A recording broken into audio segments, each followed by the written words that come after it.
ভেবে দিন শুরু করি আর হয়ে যায় আর এক জিনিস। তো যাই হোক, হ্যালো এভরিওয়ান, শুভ সকাল বন্ধুরা। আশা করছি সবাই খুব ভালো আছো, আমরাও মোটামুটি ভালো আছি। আমি আলপনা, আমার নতুন আরও একটি ব্লগে তোমাদের সবাইকে জানাই অনেক অনেক স্বাগত আর অনেক অনেক ভালোবাসা।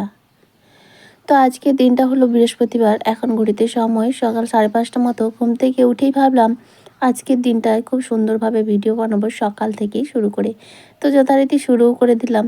এই যে একটা ভাবনা নিয়ে দিনটা শুরু করলাম, কিন্তু কিছুক্ষণ পরেই না দিনের ভাবনা, মানে ভাবনাটা পাল্টায়নি, কিন্তু পরিস্থিতি পাল্টে গেল আর কি, ভাবনাটা পাল্টাতে।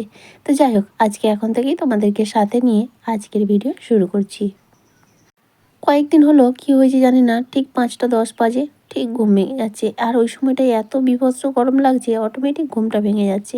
কেন জানি না, আমার শারীরিক কোনো অসুবিধা হচ্ছে নাকি অভ্যাস হয়ে যাচ্ছে সেটাও বুঝতে পারছি না।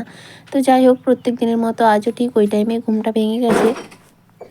আর তারপরে যথারীতি শুরু করে দিলাম সকালের কাজকর্ম। বাসনগুলো বাইরে বের করে দিয়ে ছড়া দিলাম, তারপর ঘর দুয়ারগুলো ঝাড় দিলাম। আর তারপরে এই যে এখন বাসনগুলো মেজে নিচ্ছি। জল যদিও আসেনি, তাই এখন বসে থেকে কিন্তু লাভ নেই। আর ওদিকে কিন্তু নাতাটাও দিয়ে নিয়েছি। আর এখন বাসন মাজতে মাজতে আশা করছি জল চলে আসবে। কিছু জামা কাপড়ও রয়েছে ধোয়ার জন্য। আর প্রত্যেক দিনের তো একই কাজ, আমাদের কিছু করার নেই। আমরা যেহেতু গৃহবধূ এবং আমরা আমাদের দৈনন্দিন লাইফস্টাইলটাই তোমাদের সঙ্গে শেয়ার করি। তো আমাদের জীবনের প্রত্যেক দিনের কাজকর্ম একই থাকে, তাই না? তো সেটাই বারবার ঘুরিয়ে ফিরিয়ে দেখাতে হয়। এর বাইরে তো আমরা কিছুই দেখাতে পারি না। যদিও বুঝি এক জিনিস ভালো লাগে না, কিন্তু কিছু করারও নেই। তো যাই হোক, এদিকে দেখো বাসনগুলো মাজা হয়ে গেছে। এখন বাসনগুলো এক এক করে ধুয়ে নিচ্ছি, জলটাও এসে গেছে। আর এই কাজ করতে করতে কিন্তু 4বার 5বার ধরে মেয়েকে গিয়ে ঘুম থেকে তুলতে হয়। এই জিনিসটা ভীষণ অসুবিধা হয়ে যায়। একদিকে কাজ করব না, একদিকে ওদের একবার ডেকে দিয়ে আসলে যদি উঠে পড়ে সেটা কিন্তু ভালো লাগে, কিন্তু এই কাজ করতে করতে ছুটে গিয়ে বারবার ধরে তোলা ভীষণ অসুবিধাজনক। তো যাই হোক, ওকে তুলে দিয়েছি। আর এখন এই যে বাসনগুলো ধোয়া হয়ে গেল, এখন কয়েকটা জামা কাপড় আছে, একটু ভেজিয়ে ধুয়ে নেব। নোংরা জিনিস নয়, ওই রেগুলার ইউজের জামা কাপড় আর কি। প্রত্যেক দিন আজকে যে সকালে ধোয়া হলো, এরপর থেকে যা জমা হতে থাকে আবার কালকে সকালে ধুই, এরকম করি আর কি। এতে আমার একটু কাজের সুবিধা হয়। যেদিকে দেখতে পাচ্ছ মেয়ে উঠে পড়েছে, ও কিন্তু ব্রাশটা নিয়ে আমার সামনেই বসে আছে। আর এখন এই যে আমি জলটা ভরে নিলাম, এই জলটা দিয়ে এখন জামা কাপড়গুলো ভিজিয়ে দেবো। তো এগুলো ভিজিয়ে সঙ্গে সঙ্গে কিন্তু ধুয়ে নেব। ভেজানো মানে ভিজিয়ে রাখার প্রয়োজন নেই, যেহেতু নোংরা নয়। তো আজকে মেয়ে স্কুল রয়েছে, রান্নাবান্না রয়েছে, সেই জন্য সকালটা একটু তাড়াই থাকে। এই যে জামা কাপড়গুলো এখন সার্ফ দিয়ে ভিজিয়ে সঙ্গে সঙ্গে ধুয়ে নেবো। আর ওকে বলছি চটপট ব্রাশটা করে নাও। সকালবেলা ব্রাশ করেও তো খুব বেশি মানে কিছু সেরকমভাবে খায় না, হয় দুটো বিস্কিট খেয়ে জল, আর না হলে এক দিন ছাতু। আজকে বললাম ছাতু করে দেবো, মোটেও খেতে চায় না, জানো তো। ওর খাওয়া নিয়ে যে আমার এত বিরক্তি লাগে কি বলবো বন্ধুরা। সমস্ত সময় খাওয়া নিয়ে মানে বয়স হচ্ছে কিন্তু জ্ঞান বুদ্ধিটা বাড়ছে না, কেন জানি না, এত ইম্যাচিওর আর কি, কি বলবো। তবে যাই হোক, এখন কিছু করার নেই। তো সবাই বলে যে মেয়ে তো বড় হয়ে গেছে আর ঝামেলা কিসের, কিন্তু সত্যি কথা বলতে শুধু বড় এমনিই হচ্ছে, বয়স বাড়ছে আর লম্বাই বাড়ছে। জ্ঞান বুদ্ধি বা মানসিকতা কিছুই বড় হচ্ছে না, সবটাই আমাকে জোর করে হিজড়ে হিজড়ে করাতে হচ্ছে। মাঝে মাঝে না ভীষণ বিরক্তি লেগে যায়, খুব রেগেও যায়, জানো তো। তো একা হাতে সারাদিনের সংসারের সমস্ত কাজকর্ম, তারপরেও যদি মেয়ে বড় হয়ে গেছে এখনও যদি এরকম করে হিজড়াতে হয়, কার ভালো লাগে, তাই না? তো যাই হোক, ওদিকে এরপর দেখা হচ্ছে একেবারে বিকেলবেলা। এই যে বললাম না সারাদিনের ভিডিও তোমাদের সঙ্গে শেয়ার করব বললাম, কিন্তু মাঝে ওই যে সকাল 8টা থেকে কারেন্ট গেল, আর আসেনি। কারেন্ট তো আইলোই না, তার মধ্যে আমার রান্না বান্না সমস্ত কাজকর্ম কিন্তু সেগুলো তো আর থেমে থাকবে না, করতেই হবে, যেহেতু মেয়ে স্কুল, তাই আমাকে সকালেই রান্নাবান্না করতে হবে। রান্নাবান্না খাওয়া দাওয়া সবটা কমপ্লিট হয়ে গেছে, যা যাবতীয় কাজ সকালের থাকে আর কি। মেয়ে স্কুলে চলে গেছে।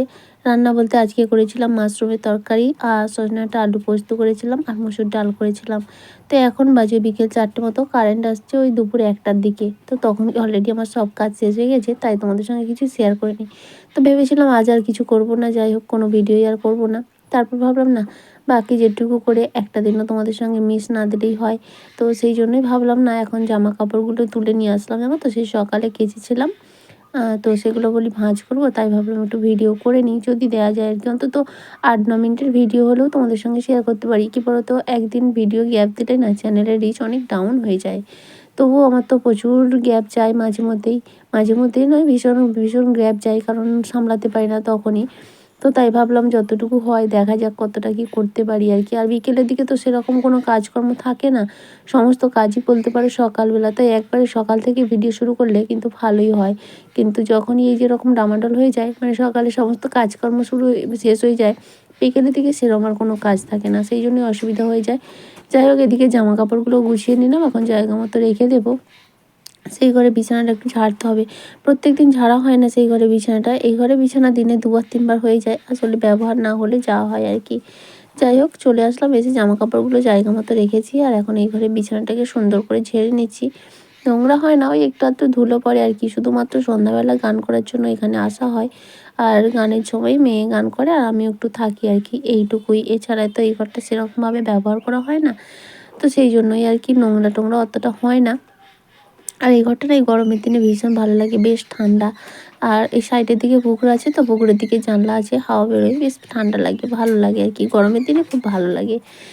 তো যাই হোক, দিনের বেলা মাঝে মধ্যে একটু আধটু এসে শুই, তো ওই ঘরটা যেহেতু ব্যবহার হয় না, একটু অড অড লাগে আর কি। আর জানো তো, ওই ঘরেই কিন্তু আমার মা ছিল, মানে আমার মা, আমার নিজের মা আর কি ছিল, এবং আমার কাছে যখন অসুস্থ হয়েছিল, এবং ওই ঘরেই কিন্তু তিনি মারা যান। তো প্রথম ভীষণ ভয় লাগতো, ঢুকতে পারতাম না ওই ঘরটায়। তারপরে আমার ঠাকুরগুলো তখন দুয়ারে থাকতো, ঠাকুরগুলো ওই ঘরে রাখলাম, ভাবলাম যে এই জায়গাটা যদি ব্যবহার না হয় না, তাহলে সেই জিনিসটা একটু অসুবিধা হয়ে যায়, কিন্তু যদি ব্যবহার হয় সেখানে কিন্তু যেতে যেতে একটা পাল্টে যায় বলে ঠাকুর রাখলাম। তারপরে চাল মুড়ি টুড়ি সমস্ত কিছু ওই ঘরেই রাখতাম তখন যেতে যেতে। তারপরে যখন ঠিকঠাক হয়ে গেছে, অভ্যস্ত হয়ে গেছি, তখন শুধুমাত্র ঠাকুর রেখে আর ওই যে আলু টালু এই সমস্ত কিছু, মানে এক্সট্রা জিনিসপত্রগুলো রাখা থাকে, এক্সট্রা নয়, মানে ঘরের যা যেমন আর কি সব কিছুই রাখা থাকে। তো এখন আর কিছু মনে হয় না, প্রথম খুব সমস্যা হতো, জানো তো। তো যাই হোক, ওই ঘরে বিছানাটা গুছিয়ে এই ঘরে বিছানাটাও গুছিয়ে নিলাম, যেহেতু দুপুরে মা মেয়ে দুজনে শুয়েছিলাম, মানে দুপুরে আমি শুয়েছিলাম, আর তোমাদের দাদাভাই ডিউটি চলে গেছে। ডিউটি নয়, সরি, আজকে ওর একটা ক্যাটারিং রয়েছে, আজ থেকে 6 দিন টানা। তো সেখানে গেছে, আর মেয়ে তো স্কুলে গেছিলো, ওকে এনে দিয়ে তারপরে গেছে আর কি। যাই হোক, তারপরে দুপুরে যে বাসনপত্রগুলো ধোয়া ছিল, জল ঝরে গেছে, সেগুলো এখন গুছিয়ে নিচ্ছি। এরপর ঘরদোরগুলো ঝাড় দেবো, আর বীভৎস গরম লাগছে, পুরো ঘেমে স্নান হয়ে গেছি, জামা কাপড়টা চেঞ্জ করতে হবে। চলো বাকি কাজগুলো করতে করতে আমার মিষ্টি বন্ধুদের নামগুলো নিয়ে নিই, যারা এত সুন্দর সুন্দর কমেন্ট করেছো। জে অধিকারী ফ্যামিলি থেকে দিদিভাই কমেন্ট করেছে, খাবার খেতে খেতে তোমার ভিডিওটা দেখে নিলাম, থ্যাংক ইউ সো মাচ গো দিদিভাই। সত্যি আমাদের লাইফস্টাইল এতটাই ব্যস্ত যে খেতে বসেও শান্তি নেই, যে শান্তিপূর্ণভাবে খাবে সেটাও নয়। তো খেতে বসেও ভিডিও দেখতে হচ্ছে। যাই হোক, অসংখ্য ধন্যবাদ দিদিভাই, এইভাবেই পাশে থেকো। প্রশান্ত হালদার কমেন্ট করেছে, খুব সুন্দর হয়েছে দিদিভাই, thank you so much. Comment করেছে সোনালী বিশ্বাস, খুব সুন্দর হয়েছে ভিডিওটা দিদিভাই, থ্যাংক ইউ সো মাচ গো, এইভাবেই তোমরা পাশে থেকো। এছাড়াও কমেন্ট করেছে সিওসি ব্লগ। তো যাই হোক, তোমাদের সঙ্গে কথা বলতে বলতে আমার কিন্তু ঘরের কাজকর্ম কমপ্লিট, ঘর দুয়ারটা ঝাড় দিয়ে নিয়েছি, আর এখন এই যে বাড়িটাও ঝাড় দিয়ে নিচ্ছি। এই হলো আপাতত কাজকর্ম, মোটামুটি শেষ। বিকেলে আর সেরকম কোনো কাজ নেই।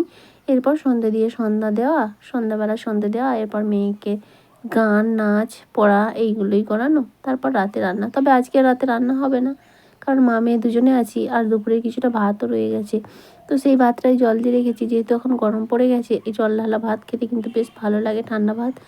দুপুরের মাশরুমের তরকারিও রয়েছে, যা যা রান্না করেছিলাম সবই অল্প অল্প আছে। তবে মেয়ে তো আর ওগুলো খাবে না, ওর জন্য একটু ডিমের ভুজিয়া করে দেবো। তো ওই হলো আমাদের মা মেয়ের হয়ে যাবে। আর স্কুল থেকে আসার পর মেয়ে বায়না করেছিল, ওকে রোল বানিয়ে দিতে হয়েছিল। তো যাই হোক, আজকের মতো এটুকুই, আবারও দেখা।